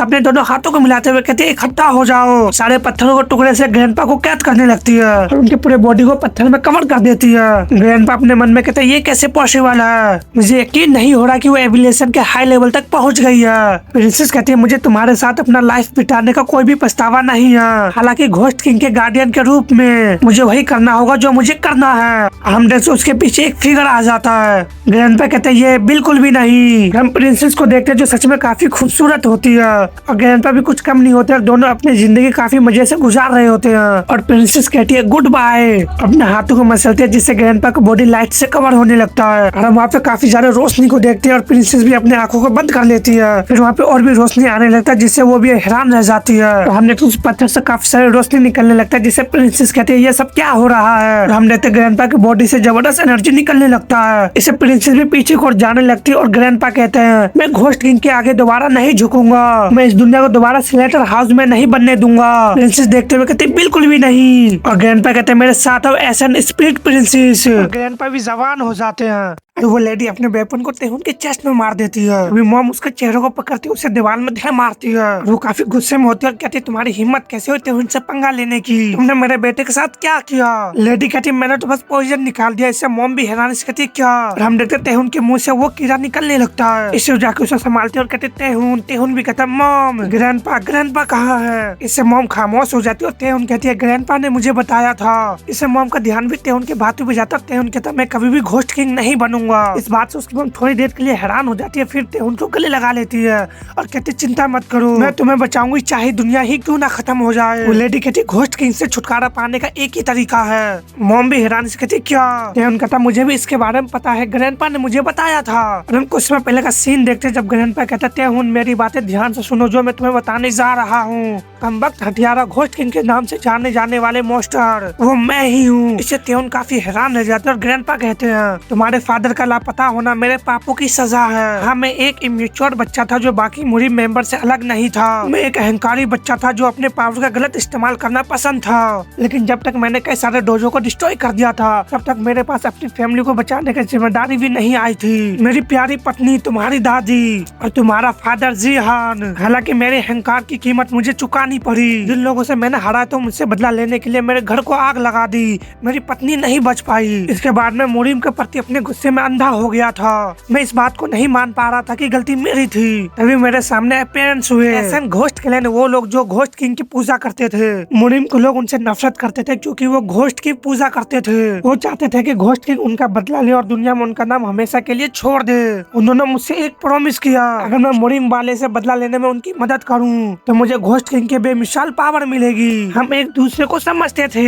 मैंने भी पागलपन भरा फैसला लेके ये सोचा कि मैं घोस्ट किंग के पावर से अपना बदला ले सकता हूँ। उसके साथ मेरा समय पूरी तरह से बुरा नहीं था। ऐसा लगता था कि तुम्हारे फादर भी अपनी मॉम को खोने का दुख को भूल गया हो। हालांकि घोस्ट किंग बनने के बाद मैं एक एंडलेस निराशा में डूब गया। ना रुकने वाले चीखे, खून के गंध। जब मुझे होश आया तो मैं ये नहीं बता सकता था कि कितने साल बीत चुके हैं। और जिहान कहता, फादर आखिरकार तुम्हें अकल आ गई। ग्रैंडपा कहते, जिहान। और ग्रैंडपा बताने लगते, जब मैं घोस्ट किंग के वश में था तब एसन कबीले और कई मुरिम सेक्ट में अनगिनती निर्दोष लोगों की जान ले ली थी। हमारे फादर ब्लैक डिमन किंग की एनर्जी एब्जॉर्बिंग टेक्निक और घोस्ट किंग के खजाने के बारे में सीख लिया था। उन्होंने मुझसे घोस्ट किंग को अपने अंदर खींच लिया और उस भयानक नरसंहार का अंत कर दिया। मैं वहाँ से भाग गया। मैं वास्तविकता को एक्सेप्ट नहीं कर सका और कई साल बीत जाने के बाद जब ऐसा बच्चा पैदा हुआ था जिसे उस नरसंहार के बारे में कोई यादें नहीं थी, तुम्हारे फादर मेरे पास लाए थे तेहून। शायद घोस्ट किंग का श्राप आगे चल के पीढ़ियों में जा सकता है क्योंकि मैंने तुम्हारे अंदर घोस्ट किंग की पावर की महसूस की। तभी मुझे एहसास हुआ कि ये सब मेरी सजा थी। मैंने तुम्हारे फादर को आखिरी बार तभी देखा था।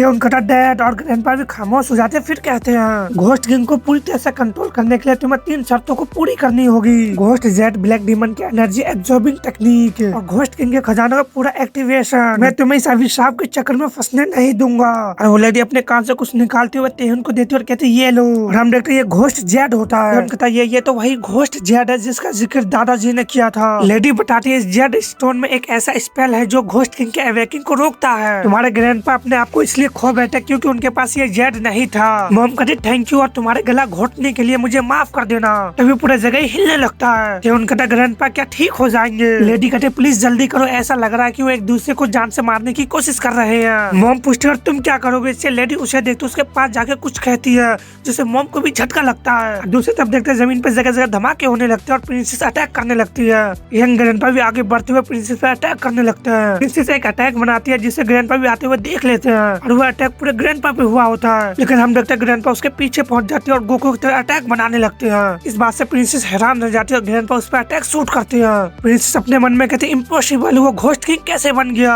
घोस्ट किंग को तो अब तक अपना शरीर छोड़ देना चाहिए था। लेकिन ग्रैंडपा उसके पीछे आते हुए कहते, मुझे माफ करना, जिससे प्रिंसेस काफी हैरान रह जाती है। और ग्रैंडपा जबरदस्त पंच बनाते हुए प्रिंसेस को धोने लगते हैं। फिर प्रिंसेस के मुंह पे जबरदस्त पंच कर देते हैं और हमने तो ग्रैंडपा काफी स्पीड से प्रिंसेस को धोना फिर से शुरू कर देते हैं और जबरदस्त किक प्रिंसेस के फेस पे मारते हैं। फिर से काफी स्पीड से प्रिंसेस पे पंच बरसाना शुरू कर देते हैं जिससे प्रिंसेस आके जमीन पे टकराती है। लेकिन ग्रैंडपा भी नीचे आते हुए ग्रैंडपा को जबरदस्त पंच जड़ देता है जिससे जमीन में भी गड्ढा हो जाता है। इससे प्रिंसेस कर्रा जाती है, उसके मुंह से भी ब्लड आ जाता है। ग्रैंडपा कहते हैं, क्या तुम घोस्ट को इसलिए चाहते हो ताकि तुम एक बार फिर से दुनिया में अहंकार मचा सको? अब अपना गुस्सा छोड़ दो।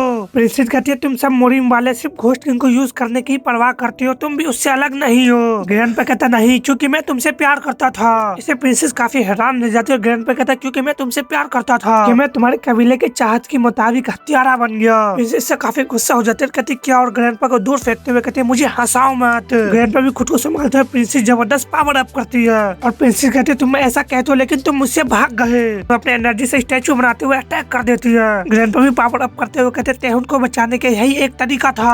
वो भी घोस्ट किंग का डीमन बनाते हुए अटैक कर देते हैं। वो दोनों एक दूसरे को देखते हैं, दोनों एक दूसरे की तरफ अटैक करने के लिए आगे बढ़ते हैं। सारे पावर अपने पंच में मिलाते हुए एक दूसरे को काफी गुस्से में देखते हैं। और दूसरी तरफ मॉम तेहुन के लेकर वहाँ से दूर जा रही होती है, फिर पलट के पीछे को देखती है। अभी हम देखते हैं वहाँ पे जबरदस्त धमाका होता है। इस बात से मॉम भी हैरान रह जाती है और एक और बंदे का ध्यान उस धमाके पे जाता है और कहता, लगता है मोरिम एक बार फिर खून खराबे का मैदान बनने वाला है। दूसरी तरफ एक लैब में एक लेडी को सोते हुए देखते वो भी जाग जाती है। न्यूज वाले बताते कल रात 10:20 बजे गनगन जिले के जियो सिंह के पास एक पहाड़ी पर एक बड़ा विस्फोट हुआ। इसका रीजन अभी तक अनजान है। लोकल न्यूज के हिसाब से लगभग 600 लोग सेफ जगह पहुँच गए हैं, लेकिन घायल या मारे गए संख्या अभी तक पता नहीं चल सकी है। सेबेस्टियन कहता, मैं इसे सुन सकता हूँ, जिससे वो बंदा कहता, क्या? सेबेस्टियन सेबेस्टियन कहता पैसे की बारिश की आवाज। वो बंदा कहता आपका क्या मतलब। सेबेस्टियन कहता तुम बेवकूफ, समझ में नहीं आ रहा, सिर्फ घोस्ट किंग जैसी पावर वाले ही मोरिम में ऐसा तहलका मचा सकता है, लेकिन असल बात ये नहीं है। मेरा मतलब है कि उस विस्फोट के साथ साथ कई पावरफुल सेक्ट गायब हो गए हैं। वो बंदा कहता तब। सेबेस्टियन कहता क्या तुम अभी भी समझ नहीं पाए। काउंटलेस मोरिम उस विशाल पावर को छोड़े गए खालीपन को भरने की कोशिश करेंगे और मुकाबला जीतने के लिए मैं कोई शक नहीं कि उन्हें हमारे असैसिन सेक्ट के द्वारा बेचे गए पिंप की जरूरत होगी। इसे सभी बंदे हैरानी से सेबेस्टियन को देखता और वो कहता है अब बताओ हमारी डिस्ट्रीब्यूशन लाइन में कौन सी बची है। वो बंदा कहता हमले के बाद सिर्फ इस डिस्ट्रीब्यूशन लाइन बची है। सेबेस्टियन अपने मन में कहता सिर्फ एक। अगर कोई ठोस प्लान नहीं होगी तो हमारी डिस्ट्रीब्यूशन लाइन को ठीक करने में समय लगेगा। ये भी हो सकता है कि मुरिम स्क्वाड पेट्रोल को इसका पता चल जाएगा। काश उस कमीने ने दखल ना दिया होता। फिर भी मैं इस सुनहरे अवसर को गंवाना नहीं चाहता। जोखिम को कम रखते हुए डिस्ट्रीब्यूशन लाइन को ठीक करने का कोई न कोई तरीका जरूर होगा। शायद अगर हम इसे जनता को बांटना शुरू कर दे तो उसे कुछ एहसास होता है। कहता बिल्कुल सही, ऐसा मून स्क्वाड में उन कमीनों का यूज कर सकता हूँ। उनसे कहता ब्लैक डेथ सेट को बता दो कि हम अपनी डिस्ट्रीब्यूशन कैपेसिटी बढ़ा रहे हैं, इसलिए उन्हें हमें और भी ज्यादा प्रोडक्ट भेजना होगा। वो सभी कहते हैं समझ गए। दूसरी तरफ देखते चारमंडा एक मैंशन के बाहर आके खड़ा होता है। वो सभी अपने सामने चेयर को ही देख रहे होते हैं। Great guardian of the black death sect, great guardian Jehu कहता है क्या सच में 7 साल बीत गए जब हम सभी गार्डियन एक ही जगह पे इकट्ठा हुए थे। दूसरा गार्डियन बैटल बेबून बिजियोंग शेख कहता है मुझे यकीन नहीं हो रहा कि मैं उस खूबसूरत पावर को फिर से देख पाऊंगा। एक और गार्डियन हेवेलिंग डांसर एरिन ली कहती है अगर मास्टर ना होता तो मुझे तुम लोगों का चेहरा ना देखना पड़ता। आयरन सैन बाम योंग ब्योंग जिन कहता है वाह बहन, क्या तुम्हें कम से कम इतना तो दिखावा भी नहीं करना चाहिए कि तुम अपने फैमिली को फिर से देखकर खुश हो। एरिन कहती फैमिली किस तरह का फैमिली, तुम तो बस काम में बाधा डालते हो। जिन कहता तुम अपने फैमिली के अलावा दूसरे लोगों से सामान लेने की कोशिश कर रहे थे। अगर आपकी बात सच होती तो मैं आपसे ज्यादा परेशान होता। तो तुम्हें ऐसा नहीं लगता तुम हासलर। इससे माहौल में एक पल के लिए सन्नाटा सा छा जाता है। एरिन अटैक करते हुए कहती कमीने, और जिन भी अटैक करने के लिए तैयार रहता है। अभी जिन के अटैक को एक गार्डियन तो एरिन के अटैक को दूसरा गार्डियन आकर रोक लेता है और वो दोनों उन दोनों का अटैक को रोक लेता है। सियो कहता हम यहाँ लड़ने नहीं आए इसलिए शांत हो जाओ। एरिन कहती है ठीक है। सियो कहता मैं तुम्हारी सिचुएशन को समझता हूँ लेकिन पिछली बार के मुकाबले तुम और भी ज्यादा हिंसक हो गए हो है ना। जिन कहता मुझे अपना लाइफ बिताना है, मेरे पास क्या चॉइस है, या फिर तुम अपना मुनाफा कम कर सकते हो भाई। सियो भी भड़कते हुए कहता जिन तुम तो बड़े हो गए हो, तुम्हारी हिम्मत कैसे हुई। अभी कुछ चिल्लाते हुए कहता रुको, अलायंस मास्टर आ गई है। और वो चेयर ऊपर कोर्ट जाने लगता है। उसमें से एक लेडी बाहर आने लगती है और वो लेडी आगे बढ़ते हुए अपने चेयर के पास जाती है। वो सभी उसे देख के काफी ज्यादा हैरान और घबरा रहे होते हैं और उस लेडी के सामने अपने घुटने टेक देते और कहते हैं fourth great guardian black death set के मास्टर को ग्रीट करते हैं। लेडी अपने सीट पे बैठ जाती है और कहती है बाहर रहना सच में अच्छा लगता है, अपना सिर ऊपर उठाओ। और ये ब्लैक डेथ सेट का मास्टर और ब्लैक डिमन किंग नीशन जी है। जियो कहते रिजुविनेशन रेल में आने के लिए कांग्रेचुलेशन मास्टर, सब आपके हिसाब से ही चल रहा है। नीशन कहते 7 साल बीत चुके हैं जियो, तुम बहुत ही ज्यादा तनाव में हो गए, तुम काफी बुरे हो गए हो। ओ माय एरिन तुम और भी ज्यादा खूबसूरत हो गई हो। बेजियोंग बिल्कुल पहले जैसा ही दिखता है। बेजियोंग काफी खुश होते हुए कहता थैंक यू सो मच। और एरिन भी शर्माने लगती है। एरिन भी शर्माने लगती है और कहती नहीं नहीं आपके मुकाबले मास्टर में। न्यूसन कहता जिन तुम अपने एनर्जी को काफी बढ़ा लिया है। जिन कहता थैंक यू सो मच। न्यूसन अपने फिंगर को ऊपर की ओर करते हुए कहती चलो हमें दिखाओ कि तुमने कितना सुधार हुआ है। इससे जिन हैरान हो जाता तभी वो कराने लगता क्योंकि न्यूसन उसे हवा में उठा लेती है। और न्यूसन कहते तुम क्या कर रहे हो, चलो मुझे कुछ करके दिखाओ। जिन अपने मन में कहता मैं ब्लैक डिमन आर्ट 10 स्टार हासिल कर लिया है लेकिन फिर भी मैं उसका मुकाबला नहीं कर सकता। वो कराने लगता जिनका एरिन तक टूट जाता है। ये भी अपने मन में कहता यकीन नहीं होता कि उनसे अलग होकर ट्रेनिंग करने के बाद कितनी ज्यादा पावरफुल बन गई है। अब क्यों टेलीकिनेशन रेल तक पहुंच गए मास्टर। लीसन जिन के चेहरे को पकड़ते हुए कहती है क्या तुम्हें नहीं लगता कि तुम्हारी उम्र में वो एरिन पहनना कुछ ज्यादा ही है। क्या तुम्हें पता है कि मुझे तुम्हारी परवाह है ना। जिन कहता thank you so much. Leeson अपने टेलीकिनेसिस उसे छोड़ देती है। बीजोंग इससे काफी ज्यादा चिढ़ जाता और कहता मास्टर को उस कमीने की परवाह क्यों है, अगर मैं होता तो। न्यूसन कहती है बीजोंग, जिसे बीजोंग काफी खुश होते हुए कहता हाँ मास्टर। और न्यूसन कहती तुम्हें जो भी जानकारी मिले उसे पूरी रिपोर्ट करो घोस्ट किंग के बारे में। बीजोंग कहता हाँ इतने समय के बाद घोस्ट किंग कल रात 10:20 पर दोबारा अपीयरेंस हुआ और सीन की जगह से पता चलता है कि घोस्ट किंग एक विशाल फाइट में था। हम अभी भी सभी ठिकानों को ढूंढने लेकिन उन्हें ढूंढने में ज्यादा समय नहीं लगेगा। न्यूसन कहती तो इसे बीजोंग जो हैरानी से उसे देखता है और न्यूसन कहती है तो घोस्ट किंग कहाँ है। बीजोंग कहता है हमें जल्दी पता चल जाएगा। वहाँ का जमीन भी कांपने लगता है और न्यूसन कहती है जब मैं अकेले में ट्रेनिंग ले रही थी तब तुम क्या कर रहे थे। और पावर अप करते हुए कहते तुम निकम्मे कमीने। उसके पावर से उन सभी पे जबरदस्त प्रेशर पड़ता है। जियो कहता है ये बहुत ही बुरा, अगर मास्टर प्रोफेसर गुस्सा हो जाए तो ये पूरा इलाका। अभी 20 जून कहता है हमने घोस्ट किंग के ग्रैंड सन का पता लगा लिया है। ऐसा निशुन शांत हो जाती है। सॉरी जिन होता है जो कहता मुझे एक बच्चा मिला है जो ऑनलाइन घोस्ट किंग के मार्शल आर्ट का यूज कर रहा था। मैंने उसकी जांच की और पता चला है कि वो मिरिम पुलिस यूनिवर्सिटी का 34वें बेंच का नंबर 1 स्टूडेंट है। निशुन भी काफी हैरानी से कहती क्या कोई बच्चा घोस्ट किंग के मार्शल आर्ट का यूज कर रहा है। जिन कहता हाँ। निशुन कुछ पहले सोचने लगती है फिर कहती है बीजियोंग कहता हाँ मास्टर। और निशुन कहती है मुझे पुलिस यूनिवर्सिटी में दाखिला दिलवाओ। इसे बीजियोंग काफी हैरान रह जाता है। और निशुन कहती है हमें घोस्ट किंग को पकड़ना होगा। नेक्स्ट सीन में MPU मिरिम पुलिस यूनिवर्सिटी को देखते हैं जहाँ पे हमारा तेहुन होटल अंदर जाने के लिए तैयार रहता है और हमें मुरिम पेट्रोल स्क्वाड के बारे में बताया जाता है। मुरिम पेट्रोल स्क्वाड के मुरिम के नागरिकों की जान और संपत्ति को बचाने के लिए बनाया गया था। इसका काम अपराध रोकना, जांच करना और अपराधियों को खत्म करना है। मुरिम पुलिस यूनिवर्सिटी एक सरकारी स्कूल है। यहाँ प्रतिभाशाली लोगों को ट्रेनिंग देकर मुरिम पेट्रोल स्क्वाड में शामिल होने के लिए तैयार करते हैं। लिबरल आर्ट और मार्शल आर्ट के सभी डिटेल्स के साथ बताया जाता है। और एक बंदा कह रहा था मुरिम पुलिस यूनिवर्सिटी के 34 बैच 4 साल का एजुकेशन हासिल करना। क्या इसे सच में लगता है कि हमने ऐसे बुनियादी बातें जाने बिना ही दाखिला ले लिया? ठीक है तेहुन। लेकिन तेहुन सभी चीज को नोट कर रहा होता है और कहता मुझे लगता है कि मैंने मुरिम पुलिस यूनिवर्सिटी में आकर एक अच्छा फैसला लिया है। ली हैरान इस कहता है तुम। तेहुन काफी खुश होते हुए कहता हमें यहाँ अलग अलग सेट की मार्शल आर्ट स्किल सीखने को मिलनी चाहिए है ना, जैसे फ्लावर मार्शल आर्ट और एयर बस्ट शॉट। ली कहता क्या ये फ्लावर माउंटेन सेट है? मुझे लगता है। और अपना एक फ्लैशबैक याद करने लगता है जिसमें एक मास्टर कहता कितना निराशाजनक है, तुम खुद को फ्लावर सेट के लीडर के सबसे बड़ा बेटा कहते हो, कितने भोले हो तुम। ली को काफी मार पड़ी होती है और कहता लेकिन मुझे उस घमंडी पुलिस यूनिवर्सिटी में दाखिला मिल गई है, आप मुझसे और क्या चाहते हैं? उसका फादर कहता तुम्हें तो ये भी नहीं पता कि फ्लावर माउंटेन सेट का लीडर होने का क्या मतलब है, कितना निराशाजनक है। अली अपने फादर को देख रहा होता है। अपर जन्म में इस बात से वो काफी उदास नजर आ रहा होता है। इससे तेहुन कहता क्या हो गया, क्या तुम बीमार पड़ गए?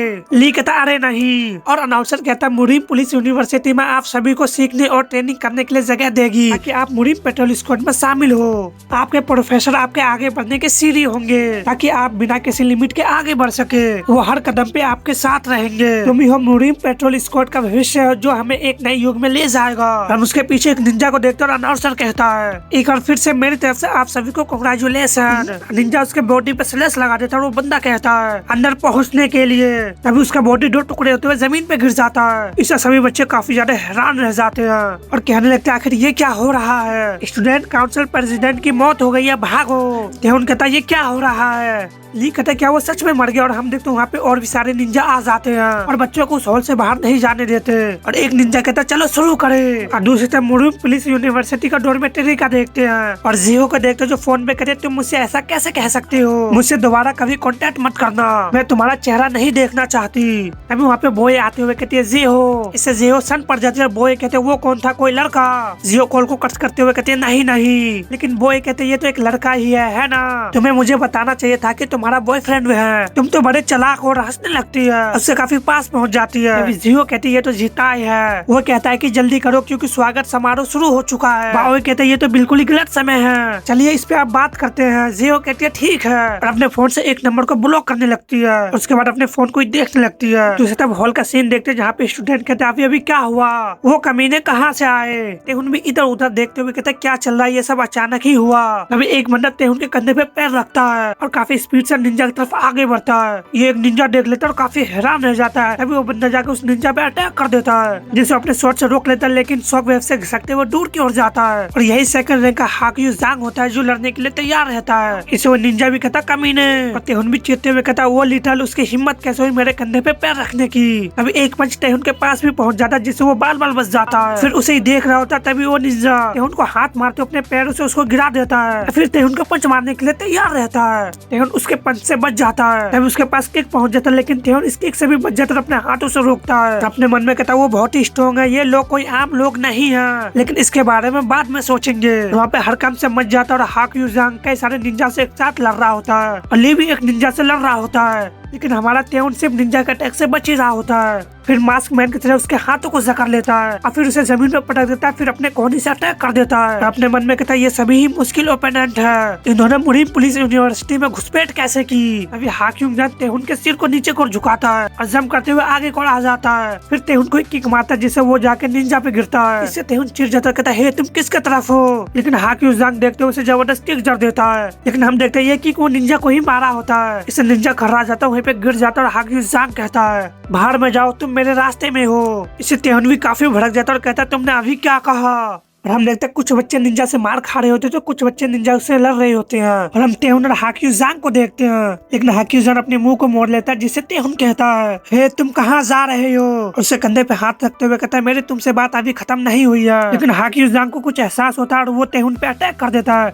लेकिन तेहुन भी उसे अटैक से बचते हुए एक निंजा गले में अपने पैरों को ग्रिप बनाता है, फिर घूमते उसे जमीन पे पटक देता है और कहता है तुम्हें सबसे पहले अपनी सेफ्टी का ध्यान रखना चाहिए। हाक्यूंग उसे ही देख रहा होता है। दूसरे तरफ हम एक बंदे को देखते हैं जिसके फोन से आवाज आता है तुम जिस नंबर पर कॉल कर रहे हो वो अभी बिजी है, इसलिए प्लीज थोड़ी देर के बाद दोबारा कोशिश करे। और फोन उसका कट जाता है जिससे वो काफी परेशान नजर आ रहा होता है। तभी उसके लिए कोई वाइन लाता है और ये vessel of the fourth great guardian Ena Bae होती है जो कहती है कि आज का दिन ठीक रहा। जेहो कहता है हमेशा की तरह ऐसा लगता है कि मास्टर को घोस्ट किंग के अलावा किसी और चीज में दिलचस्पी नहीं है। एना बे कहती है मैंने तुमसे कहा था अब तुम्हें ब्लैक डेथ सेक्ट को लीड करना होगा। जेहो कहता समय बदल गया है, अगर हम अपने दिलों को मजबूत नहीं करेंगे तो हम हमेशा के लिए जस्टिस मुरीम फैक्शन के साये में फंसे रहेंगे। उस मास्टर के आज भी बहुत सारे फॉलोवर हैं। बेजोन और येरिन के अधीन काम करने वाले लोगों की गिनती ही काफी है। लेकिन एना भी काफी प्यार से जेहो को देख रही होती है, फिर कहती है एसेसन सेक्ट कड़ी मेहनत कर रहे हैं, वो हमसे पिम्प का मैन्युफैक्चरिंग कैपेसिटी दुगना करने को कह रहे हैं ताकि वो आम जनता को डिस्ट्रीब्यूशन करना शुरू कर सके। जेहो कहता जनता के लिए ये तो एक साहसी कदम है। एना भी कहती है काफी संख्या में आम लोग पहले ही पिम्प को हासिल कर लिया है, हम बस उनके लिए इसे हासिल करना आसान बना रहे हैं। जेहो कहता है हम पर बहुत ही लोगों का नजर है, मुरीम स्क्वाड पेट्रोल को जल्दी इस बात का पता चल जाएगा। ऐसे समय में हमें सावधान बरतने की जरूरत है। इसे एना में हाफी भरती है, फिर कहती क्या तुमने एसन मून स्क्वाड के बारे में सुना है। जेहो भी काफी हैरान कहता है एसन मून स्क्वाड। एना भी कहती है ये एक उभरते हुए पावर हाउस है, इसमें मेन रूप से क्रिमिनल, टीनेजर और सिविलियन शामिल है जिनके हाथों पीम तक पहुंच गए हैं। वो लोग चोरी करते हैं, सार्वजनिक संपत्ति को तोड़ते हैं और तरह तरह के सार्वजनिक परेशानी फैलाते हैं। इस समय वो पुलिस के लिए बड़ी मुसीबत बने हुए हैं। अगर हम उन्हें पीम दे दे तो वो बेकाबू हो जाएंगे और मुरीम पेट्रोल स्क्वाड का ध्यान भटका देंगे। जब कानूनी व्यवस्था बिगड़ेगी तो जस्टिस फैक्शन के लीडर पुलिस चीफ जिन जांगवी बदनामी से नहीं बच पाएंगे। लोगों के हिसाब से जस्टिस मुरीम फैक्शन कमजोर पड़ जाएंगे। ऐसा हुआ तो हमारी ब्लैक डेथ सेक्ट के बीच से निकलने का मौका मिल जाएगा। जो कहता है एसन मून स्क्वाड तुम मुझे सुझाव दे रही हो कि हम उन बच्चों का यूज चिंगारी जलाने के लिए करें। और ड्रिंक को पीते हुए कहता दिलचस्प। दूसरी तरफ हॉल का सीन देखते जहाँ पे कुछ स्टूडेंट का हालत काफी ज्यादा खराब या शायद मर चुके होते हैं। जियो वहाँ पे पहुँचती है और कहती ये क्या है। हम देखते हैं वहाँ पे सिर्फ वही तीनों बच्चे होते हैं जिसे सारे निंजा मिलकर घेर चुके होते हैं। उनके कहता भाग जाओ ये खतरनाक है। बाबू आवाज लगाते हुए कहते अपर क्लासमेट आपको नहीं लगता कि इस बार आप सभी कुछ ज्यादा ही आगे बढ़ गए हैं। इस उन तीनों को झटका लगता है। कहता क्या और ली कहता अपर क्लासमेट। तभी उनके पीछे टीम लीडर लैंड करता और कहता नहीं, अगर वो सच में मुरीम पेट्रोल स्क्वाड के लिए बने हैं इन्हें इतना तो संभालना ही होगा। लेकिन तेहुन कहता क्या तुम मर नहीं गए थे। टीम लीडर सियोन कहता वो तो सिर्फ एक डॉल थी, ये काफी रियलिस्टिक होना चाहिए क्योंकि हर आने वाले बेंच इसके झांसा में फंसी जाते हैं। जियो कहती हर नए स्टूडेंट बेंच आते हैं तो सीनियर लोग कुछ बच्चे को अलग करने के लिए इसी तरह का रस्म करते हैं। बॉय कहते हैं जब मैं न्यू स्टूडेंट थी तो मैं चौंक गई थी, मुझे लगा था कि कोई घुसपैठिए हैं। ली हंसते हुए कहता कितना घटिया मजाक था। टीम लीडर सियोंग कहते वैसे सभी ने बहुत अच्छा काम किया। मैं डिक्लेयर करता हूँ कि तुम दोनों जो अभी खड़े हो 34वें बैच का मुरीम पेट्रोल स्क्वाड के जूनियर हो जो सीखेंगे। तुम तीनों मुरीम पेट्रोल स्क्वाड का बैच पहनने के लायक हो। उनके लिए क्लैप करते हुए कहता कांग्रेचुलेशन और वो सभी उन तीनों के लिए क्लैप करने लगते हैं। लेकिन तेहुन थोड़ा शर्मिंदा सा हो रहा था और हंस रहा होता है।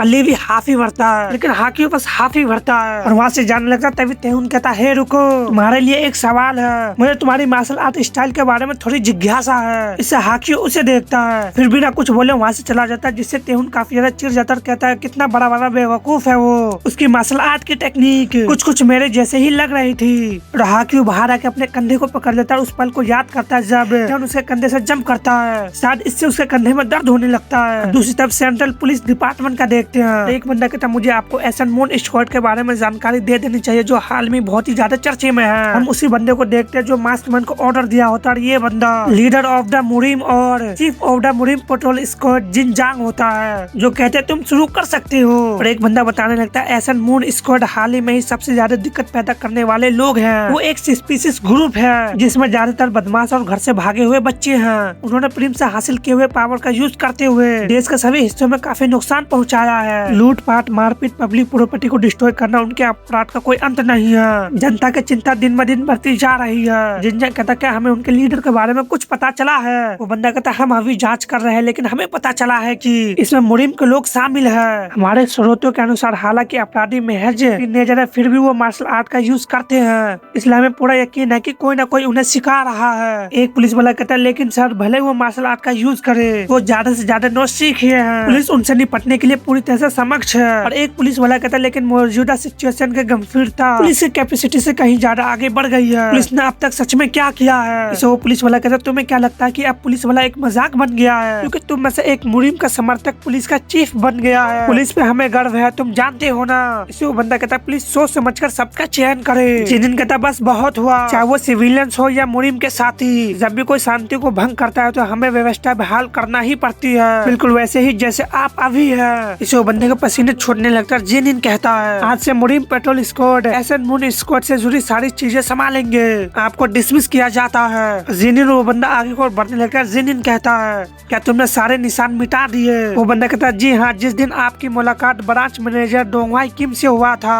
उसी दिन मैंने ऐसा दिखाया मानो तुम पूरी समय अपने घर पे आराम कर रहे थे। और ये chief secretary of the wooden sect Dongwa Li होता है। जिनिन कहता हमें जो पिम मिले है उसकी जांच पड़ताल सही से चल रही है। डोंगवा कहता हम अब अभी इस बात का जांच कर रहे हैं कि ये एनर्जी को कैसे बढ़ाता है, लेकिन अब तक हमने इसमें बड़ी मात्रा में नशे की पदार्थ पाई है। जिनिन कहता मैं जानता था अगर ये सिविलियंस के हाथों में लग जाए तो ये एक बड़ी प्रॉब्लम बन जाएगी। मैं किम के जरिए उनके डिस्ट्रीब्यूशन लाइन की जगह जानना चाहता था, लेकिन लगता है कोई बीच में रोक रहा है। मुझे लगता है हमारे बीच कोई गद्दार है। परेशानी की बात यह है कि निशाना सिर्फ हमारे जासूसी बन रहे हैं जिन पर हमने बहुत ही मेहनत की थी। अभी ये कहना जल्दी होगा, अगर हम गलत शक करेंगे तो आपस में ही लड़ने लगेंगे।